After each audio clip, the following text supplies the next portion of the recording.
ಇನ್ನು ಸಂಸತ್ತಿನಲ್ಲಿ smoke bomb ಸಿಡಿಸಿದಂತಹ ಪ್ರಕರಣಕ್ಕೆ ಸಂಬಂಧಪಟ್ಟಂತೆ ಘಟನೆ ನಡೆದ ಬಳಿಕ ಮೊದಲ ಬಾರಿಗೆ ಪ್ರತಾಪ ಸಿಂಹ ಪ್ರತಿಕ್ರಿಯೆ ಕೊಟ್ಟಿದ್ದಾರೆ.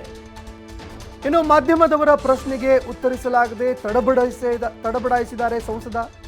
ಆ ವಿಚಾರದಲ್ಲಿ ಯಾವ ವಿವರಣೆಯನ್ನು ಕೂಡ ಕೊಡೋಕೆ ಹೋಗೋದಿಲ್ಲ. ಆ ಒಂದು ಪ್ರಶ್ನೆಯನ್ನ ಬಿಟ್ಟು ಬೇರೆ ಏನಾದರೂ ಇದ್ರೆ ಕೇಳಿ ಅಂತ ಪ್ರತಾಪ ಸಿಂಹ ಹಾರಿಕೆ ಉತ್ತರ ಕೊಟ್ಟಿದ್ದಾರೆ. ಇನ್ನು ಪ್ರತಾಪ ಸಿಂಹ ದೇಶದ್ರೋಹಿನ ಅಥವಾ ದೇಶಪ್ರೇಮಿನ ಅದನ್ನ ಜನರು ತೀರ್ಮಾನ ಮಾಡ್ತಾರೆ. ಈ ವಿಚಾರದಲ್ಲಿ ನಾನು ಹೇಳೋದು ಇಷ್ಟೇ, ಇನ್ನೇನೂ ಕೂಡ ಕೇಳಬೇಡಿ. ಪ್ರತಿಕ್ರಿಯೆ ಬಳಿಕವೂ ಕೂಡ ಇದೀಗ ಪ್ರತಾಪ ಸಿಂಹ ಅವರ ನಡೆ ಕಗ್ಗಂಟಾಗಿಯೇ ಉಳಿದಿದೆ.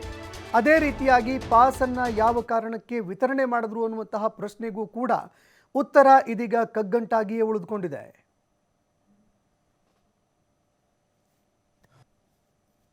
ಅವರು ನಿಮ್ಮ ಹೆಸರಲ್ಲಿ ಪಾಸ್ ತೆಗೆದುಕೊಂಡು ಹೋದ್ರು ಅಂತ ಸರ್ ಅಲಿಗೇಷನ್ ಸರ್.